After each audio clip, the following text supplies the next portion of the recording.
So the positioning course happens at around the 10-minute mark where my opponent surprised me with a deep strategic understanding. But I recommend watching the opening phase as well just to understand the build-up process until that moment. All right, everybody, now it's time to place your bets into the comments. Who do you think is gonna win? 2,000 hours of Jobava London or 2,000 hours of Clash Royale? I don't know if my opponent is a fan of the game. I guess I just miss it myself. But let's get right into the opening talk, because now my opponent went for a very underrated setup. He went a6 and then played the quick b5, where I am unleashing, fresh from the oven, my secret Jobava prep, which is to go knight ce2 in this position, getting ready to answer c5 with c3, which has actually been played in only 4 games in the whole database.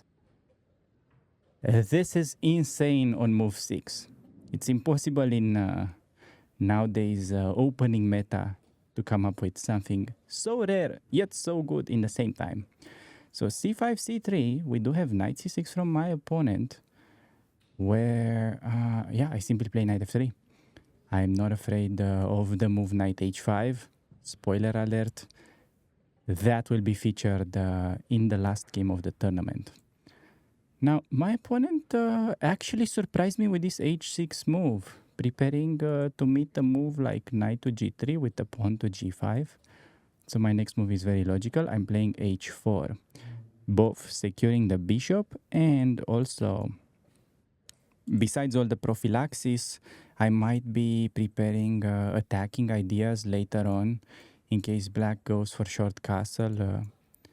I could be looking forward to lift the rook across to g3. So very fresh and very complex position as early as move 9. I have to give credits to my opponent. Entering this line for black is already impressive.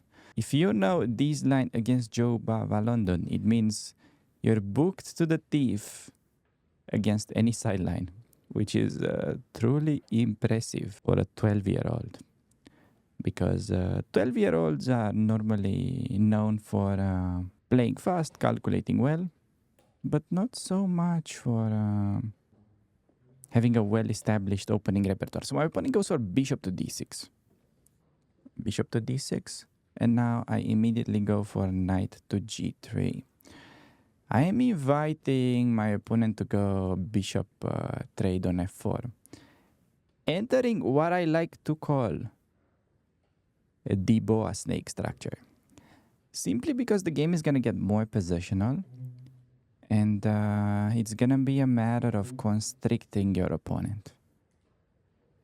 We're not necessarily going to launch a quick attack, but we will try to take space and squeeze on both sides of the board.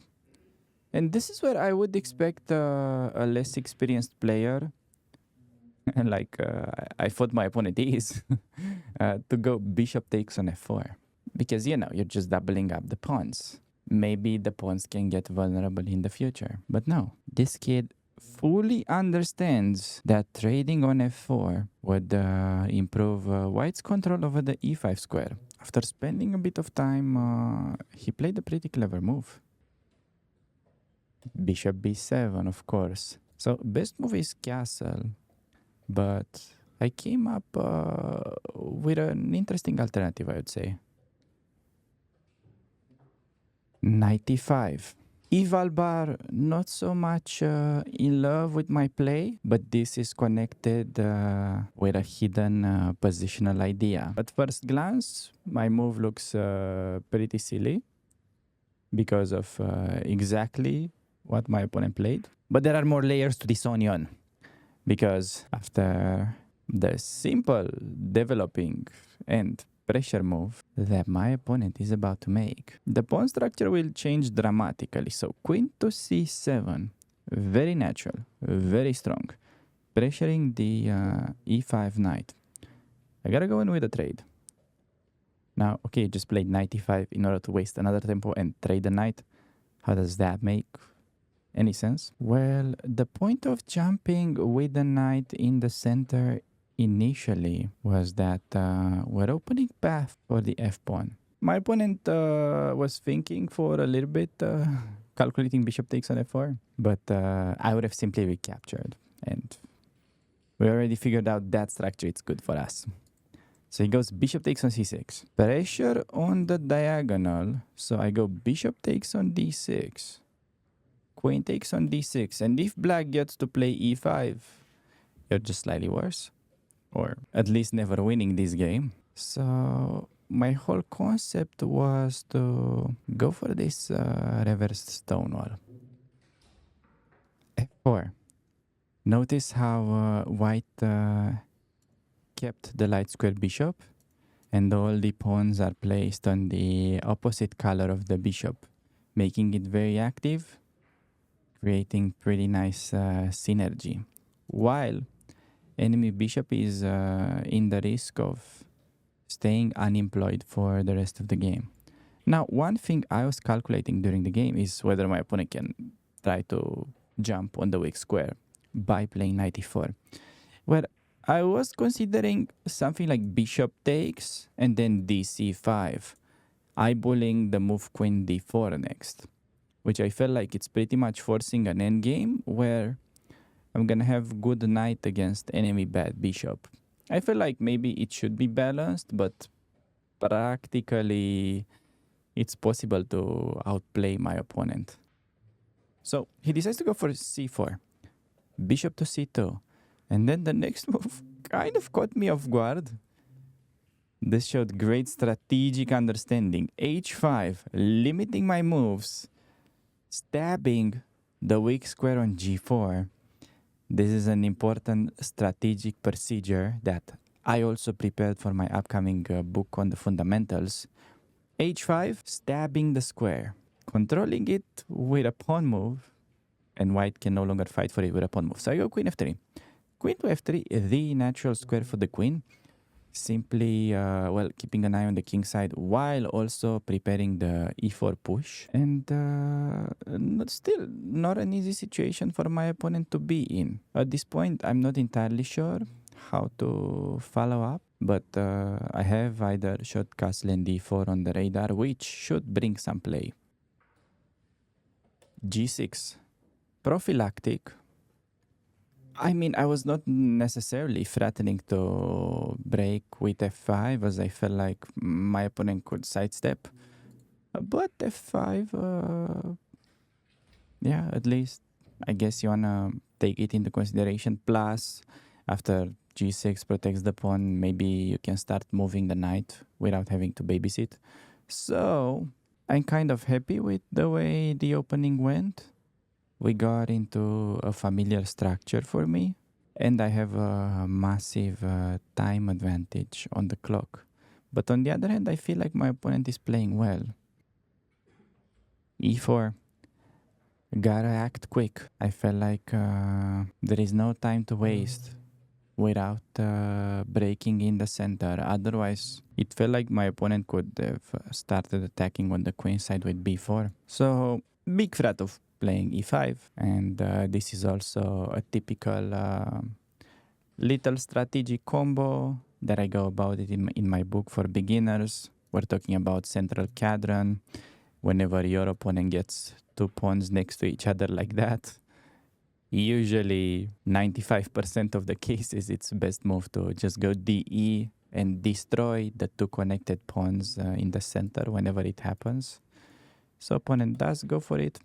I stick with basic move, taking with the knight, using the lower value piece for the recapture.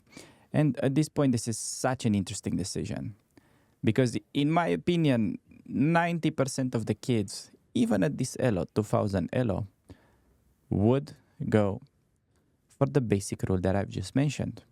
Taking with lower piece, playing it safe, trading knight for knight. Now, what really shocked me is that this kid, very quickly, in a matter of minutes, was able to understand, and not only understand, but bend the rule. So what that means is he actually took with the bishop, and he's not rushing with the knight capture. He's gonna make the argument that my bishop is lacking targets, and the knight is controlling weak square.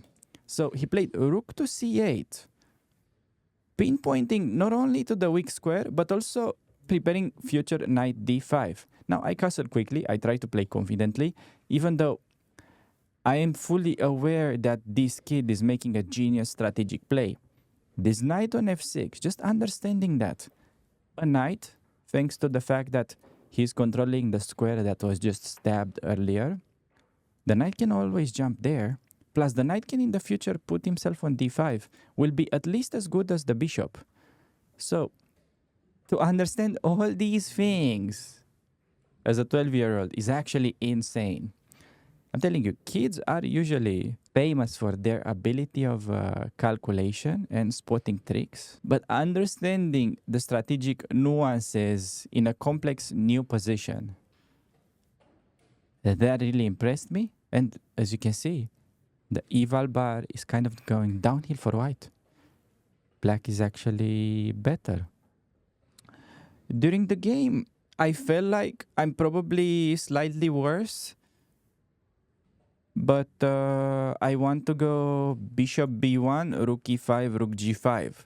So maybe I'm worse, but at least it's a mess. At least I can try to create some pressure on the king side and sacrifices are looming. The game is pretty much open to 3 results at this point. Bishop b1, simply making room for the rook. b4, very good move. Opponent is generating the counterplay. Okay, I have only one move. The problem with my position really is the fact that I do not have a pawn break. My opponent played so clever with all these moves, stopping my ideas, that I have to do something with the pieces, which can be problematic because this means I'll have to play a sacrifice. And if the sacrifice doesn't work, then my opponent can beat me in the end game. And if I don't sacrifice, my opponent will simply crush me with pawn moves. At this point, the best plan is to go a4, a3 and undermine the pawn chain at its base. And I'm sure my opponent understands this concept. But being in time pressure already, he's just having a hard time evaluating whether my rook lift is powerful enough. So he goes for the more natural BC, trying to act quick. Okay, I did a great job getting this kid in time scramble. Knight d5 and now f5. Instantly played, putting pressure on the clock. I noticed that gf isn't possible because I can take on h5 or I even have bishop takes on f5. So the kid goes 97. Now 97. Okay, trying defensive move, but at this point I'm expecting that I should have something pretty big. I was able to get away with this lucky tactical pawn break, but I told you, without the pawn break, there was nothing to do. Now after f6, not only that I get a dangerous pawn, but the pawn feels like an extra attacking piece. Opponent tries to set up a blockade, but now I played a very strong move, queen f4. Threatening a trick and preparing to join lobster pincer checkmate, so queen b6.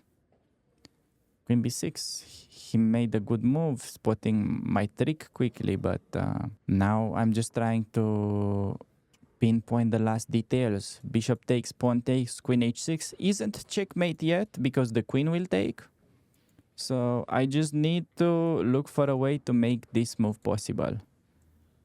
I go bishop takes on f5, e takes, and now rook takes on f5 is very strong because it's impossible to take as that would leave to mate with checks.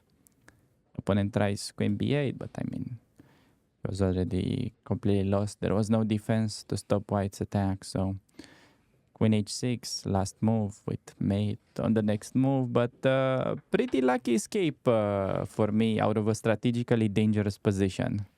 For today, I just wanted to let you guys admire this pretty haircut, but I do promise to wear a special hat in the next round. So 2 more to go. Links on the screen in case you missed the previous games.